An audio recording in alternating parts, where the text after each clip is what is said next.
All right. Which organization, Aram, in Major League Baseball has the most top 100 prospects on your list? It's the Mets. It's which is the funny part, right? Because they were buyers at the deadline, but they were efficient buyers. Yeah, you look at they traded from a lot of their depth, and that's kind of the Stearns way, right? Like we're gonna build a lot of pitching depth. We're gonna identify a lot of arms, and that'll be the capital that we will trade from. And that's exactly what they did. But with the Mets, what we've got eight top 100 prospects. Of course, we talked about Nolan McLean.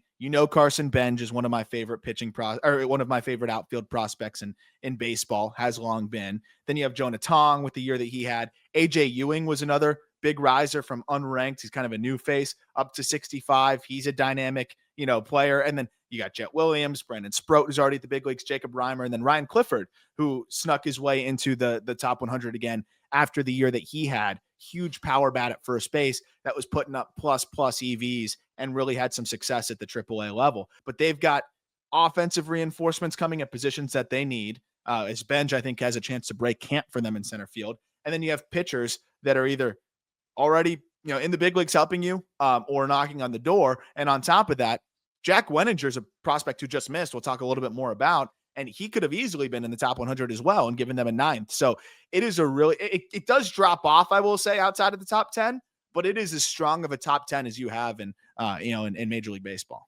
Now, is this all David Stearns, or have these been prospects that have been in the system that have maybe just matured and gotten better, plus Stearns bringing in a couple of guys? Like, how did this happen?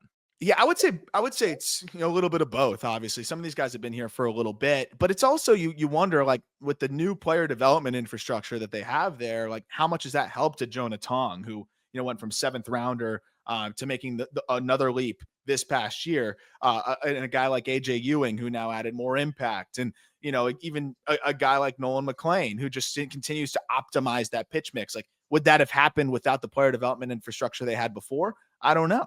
But you just see every player progressing so well. Jacob Reimer makes a swing adjustment and taps into more power and cuts the strikeout rate down. Ryan Clifford makes a little bit of an adjustment and starts to tap into more game power. I don't think all of those things can be a coincidence. So I think there is just a level of player development that's going on with the Mets right now that most of their guys that have the talent are starting to reach closer to tapping into, the majority of that talent. Yeah, that makes sense. And it does seem like obviously Nolan McLean is going to be in the rotation next year. Carson Benj is likely going to be the starting center fielder, right? We talk about, trade rumors or signing a free agent center fielder. Do you think the Mets are just in the best position to go, hey, Carson Benj, this is your job? I would, and I know people are going to look at the AAA numbers and say, "Oh, but he didn't light it up in AAA. He was playing really well in AAA. Took a ball off the hand, tried to play through it or off the wrist. It was definitely affecting him. Took like a week or two to get back, and then after that, sprinted through the finish line. I honestly think Benj is going to have a chance to break camp with a good spring training. And even if it doesn't happen right away, I think he's a guy that they have a chance to bring up pretty early there because it's a combination of good defense, I think good swing decisions, good bat to ball, underrated power. All those things kind of come together where I think he fits the bill of somebody that you can push pretty aggressively, and he fits exactly what they need. And what other teams in the top 100 did you notice have a large amount of top 100 guys? So there's only one team with 8, that's the Mets. There's only one team with 7, and that's the Mariners. And they also have the combination of guys at the top. Colt Emerson, our number 5 prospect, got Cade Anderson 31, Ryan Sloan 32. Like, that's as fun of a three-headed monster as you've got. But then they've also got guys in the back half of the top 50 or top 100 that I feel really good about in one way or another. Johnny Farmello and Laz Montes are riskier, but man, are they exciting, right? Montes could hit 40 homers if it all works out. Johnny Farmello is a plus runner who can potentially tap into plus power as well. Harry Ford is a big league caliber catcher right now.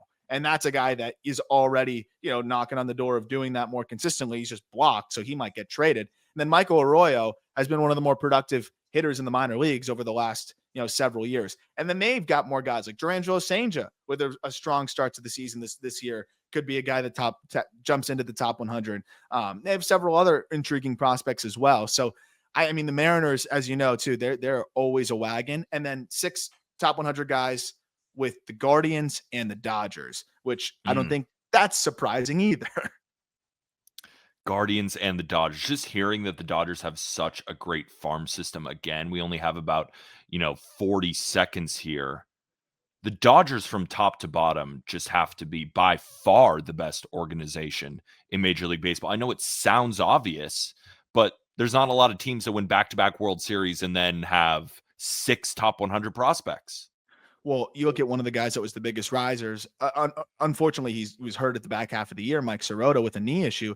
But Mike Sirota, like it's not because he's on the Dodgers now that he's a top 100 prospect. He was acquired in the Gavin Lux deal. It's because he tapped into a 90th percentile exit velocity north of 107 miles per hour, is a plus runner, and can play great center field. How you got that guy for Gavin Lux, how he slipped to the third round, I don't know. But that's why the Dodgers are the Dodgers as well.